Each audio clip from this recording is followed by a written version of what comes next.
काफ़ी अस्सलाम वालेकुम। सबसे पहले आप लोगों का बहुत बहुत शुक्रिया कि आप लोग मेरी और मेरी फैमिली की आवाज़ सुनने के लिए तशरीफ लाए। हम उम्मीद करते हैं कि हमारी फरियाद को प्रिंट और इलेक्ट्रॉनिक मीडिया के जरिए आप हज़रात उम्मती अरबाब इख्तिलाफ तक पहुँचाने में हमारी मदद करें और हमें इस मुसीबत से निजात दिलाकर अपनी सहाफ़ती जिम्मेदारी निभाएंगे।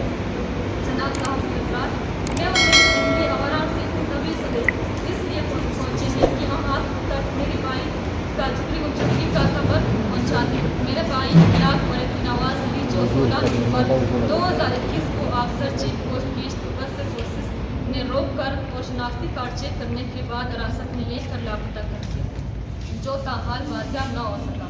हम आवाराम किस्से से ताल्लुक़ रखते हैं। मेरा भाई जो यूनिवर्सिटी बलूचिस्तान से BA करने के बाद घर के माली हालात को मद्देनजर रख कर फैले हक चौकी और हक देश में तेल के कारोबार से मुंसलिक थी। मौजूद साथी हज़रात, मेरे भाई की जबरी गुमशुदगी की वजह से मेरी पूरी ख़ानदान ज़हनी उलझन का शिकार हो चुका है।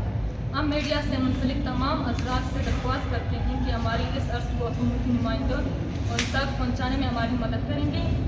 अगर मेरे भाई के खिलाफ में कोई जुर्म किया तो इसे मुल्क के कानून के मुताबिक कोर्ट में पेश किया जाए। इसे ना ही किसी ग्रोह से वाबस्तगी थी और ना ही किसी एंटी स्टेट सरगर्मी का हिस्सा रहा। लिहाजा मेरी पूरी माँ को तसल्ली दें ताकि वो इस मुसीबत ज़दा कैफियत से निजात हासिल करे ताकि और चैन की नींद सो।